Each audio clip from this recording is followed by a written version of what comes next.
घरोघरी मातीच्या चुली मालिका प्रेक्षकांनो खूपच सुंदर वळणावरती चालू आहे। आता अंत आलेला आहे तो म्हणजे इकडे मायाचा। कारण आता जानकीला सगळं सत्य समजलेलं आहे। जानकीला सत्य समजल्या कारणाने तिने मोठा ट्रॅप रचत फक्त मायालाच नाही तर आता मकरंदला सुद्धा तो जो जिथे कुठे असेल आकाश पाताळ एक करून त्याला शोधून काढण्याचा जंग पछाडत आता मात्र बरोबर रीतीने पोलिसांच्या मदतीने कशा पद्धतीने त्यांचा अड्डा शोधत तिथपर्यंत पोहोचलेली आहे। सगळं काय घडलंय कसं घडलंय सगळ्या गोष्टी आता या छोट्याशा व्हिडिओमध्ये पहा। व्हिडिओ अजिबात चुकवू नका। आता जानकीच्या समोर एकच पर्याय आहे मायाला पकडण्याचा आणि ते म्हणजे मायाला या सगळ्या ट्रॅपमध्ये अडकवायचं। आणि म्हणून तिने निश्चय केलाय आणि ती मायाला सांगते की मकरंदच्या विरुद्ध माझ्याकडे खूपच मोठी लीड लागलेली आहे आणि त्या लीडच्या मुळे मी मकरंदपर्यंत पोहोचणार। यावरती माया तिला आता खोदून विचारायला लागते मकरंदची काय लीड भेटले तुला? यावरती ती सांगते आहे एक लीड, पण आता सध्या मी कुणालाच सांगणार नाहीये। पोलिसांनी मला आता जे सांगितले तेच मी करणार आहे असं म्हटल्यावरती आता माया थोडीशी गडबडलेली माया आता इथे खूप मोठी चूक करणार हे मात्र जानकीला माहिती आहे आणि याच कारणासाठी तिने आता हा ट्रॅप रचलेला असतो आणि त्यामुळे लगेचच ती आता सांगायला लागते की हो माझ्याकडे लीड आहे आणि ती लीड फक्त मी आता आज रात्री करणार। आणि त्यानंतर मग ती ऋषिकेशला सांगते ऋषिकेश मला आता जानकीने सांगितलं की माया आहे ना ही माया आता इकडे मकरंदची बहीण आहे। यावरती ऋषिकेशला सुद्धा आता धक्का बसलाय। काय बोलतेस तू? कशाबद्दल बोलतेस तू? माया आणि बहीण?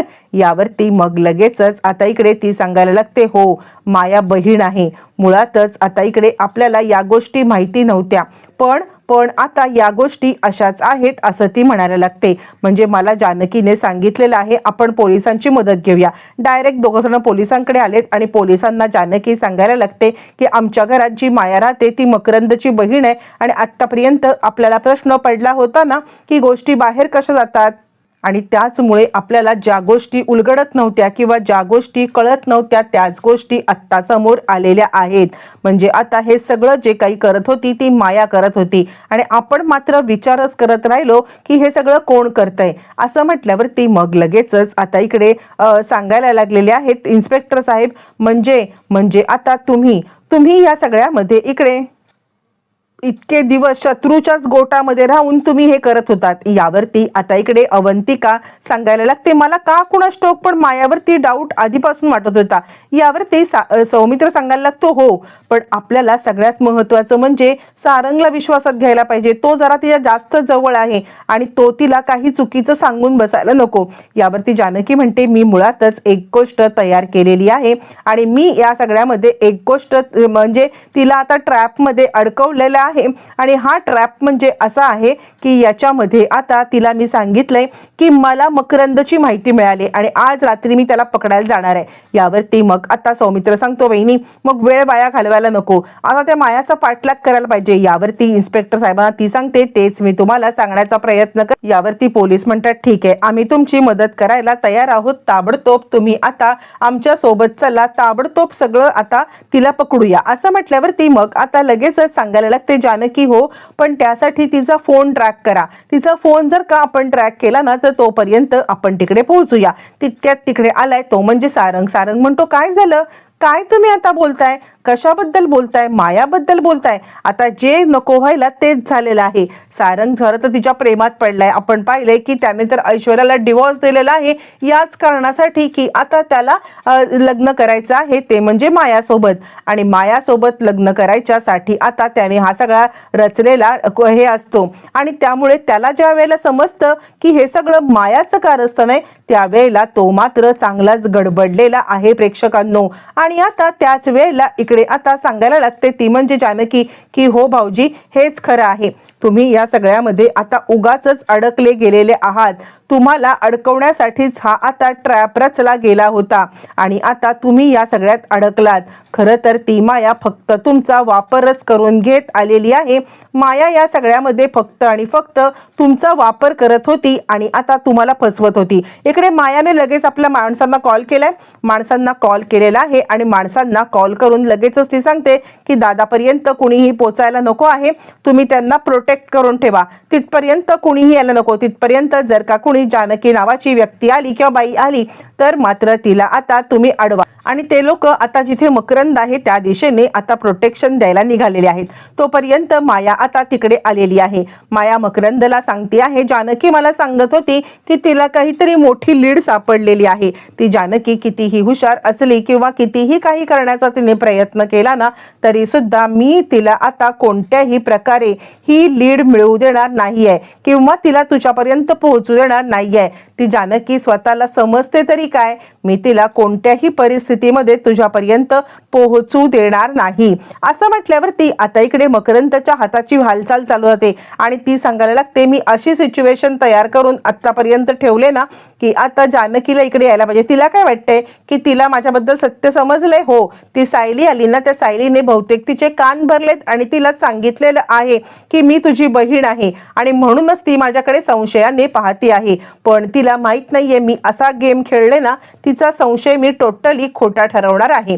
म्हणजे मी तिच्या मुलीलाच आता माझ्या ताब्यात घेतलेला आहे. एक लक्षात ठेव, जर जानकीला सत्य समजलं किंवा ती इथपर्यंत पोहोचली ना तर मात्र तिची मुलगी ही आपली ढाल असणार आहे. तिला काय वाटलं मी कच्च्या गुरुची चेली आहे का? अजिबात नाही. तिला आता असा धडा शिकवेन ना की तिला समजणार पण नाही. असं म्हणत मायाने आता मात्र हा सगळं प्लॅनिंग याला सांगितल्यावरती मकरंदच्या बोटाची हालचाल सुरू झाली. पण मायाला माहिती नाहीये पोलीस तिचा आता मात्र पाठलाग करतायत. इतकंच नाही तर आता तिचा फोन रेकॉर्ड केला जातोय किंवा तिचा फोन ट्रॅक केला जातोय याची तिला बिलकुल कल्पना नाहीये. आणि त्याच वेळेला आता इकडे तिने बरोबर रीतीने जे चॉकलेट खाऊ घालत आहे ती आता म्हणजे छोट्या आता जानकीच्या मुलीला तेच मात्र आता तिने इकडे वापरलेलं आहे. तिने आता तिच्या औषधामध्ये काहीतरी मिसळले आणि तिला किडनॅप करून ठेवले. प्रेक्षकांनो, जानकीला याची काही कल्पनाच नाहीये पण जानकी यांचा पाठलाग करत निघालेली आहे. पण तोपर्यंत मग आता इकडे पोलिसांना कळलेलं आहे की हे कुठे आहे नक्की लोकेशन. आणि ज्या वेळेला ते आता लोकेशन पोलिसांना समजलंय आणि त्या वेळेला पोलीस आता बरोबर तिला पकडण्यासाठी प्रेक्षकांनो चाललेले आहेत. ज्या वेळेला तिला आता म्हणजे त्याला पकडण्यासाठी पोलीस त्या लोकेशनवरती पोहोचतायत आणि त्यावेळेला अनेक टीम घेऊन पोलीस पोहोचलेत. पोलीस सांगतायत साध्या सुद्धा पद्धतीने जर का आपण तिकडे पोहोचलो आणि त्यांच्याकडे भारी भरकम हत्यार असतील किंवा जर का ती आता सावध झालेली असू शकते तर मात्र आपल्याला या सगळ्यामध्ये जरा तरी आता कोणतरी प्रोटेक्शन घेऊन जायला पाहिजे.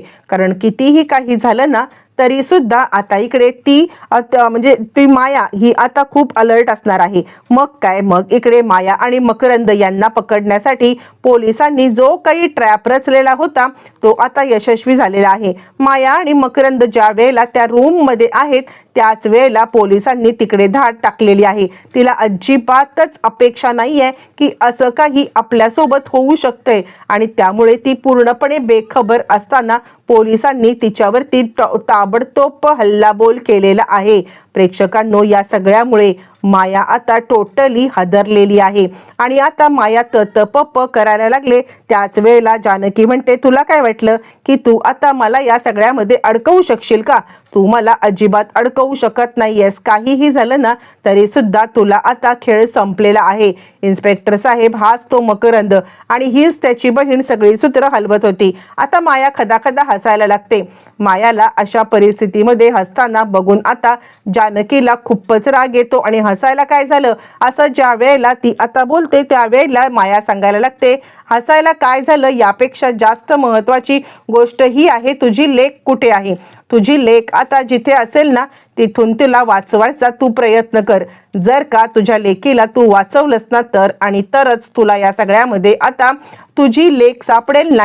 नाहीतर आता मला पकडण्याच्या नादामध्ये तुझी लेकीला तू गमावून बसशील. आता मात्र हा धक्का जानकीला मोठा बसला आणि आता सौमित्र चिडलाय. सौमित्र तिला सांगायला लागतो, तुला काय वाटतं आम्ही आता कच्च्या गुरुचे चेले आहोत का? तू या सगळ्यामध्ये ज्या वेळेला प्लॅनिंग करत होतीस ना, त्याच वेळेला आम्ही आता प्लॅनिंग केलेलं होतं आणि आता आम्ही ओवीला बरोबर सुरक्षित ठिकाणी ठेवलेलं आहे. ओवीला सुरक्षित ठिकाणी ठेवून आता आम्ही इकडे आलेलो आहोत. तुला असं वाटत असेल की ओवी आता तुझ्या ताब्यामध्ये आहे, पण कुठे आहे ओवी? विचार तुझ्या माणसांना. ऑलरेडी ओवीला आम्ही सुरक्षित करून आलोय. मायाचा डाव तर आता सौमित्रने फेल केलेला आहे आणि माया टोटली या प्लॅन मध्ये अडकलेली आहे. अडकलेली माया आता सरेंडर करणार की अजून नवीन काही खेळ खेळणार? येणाऱ्या भागात सगळं कळणार.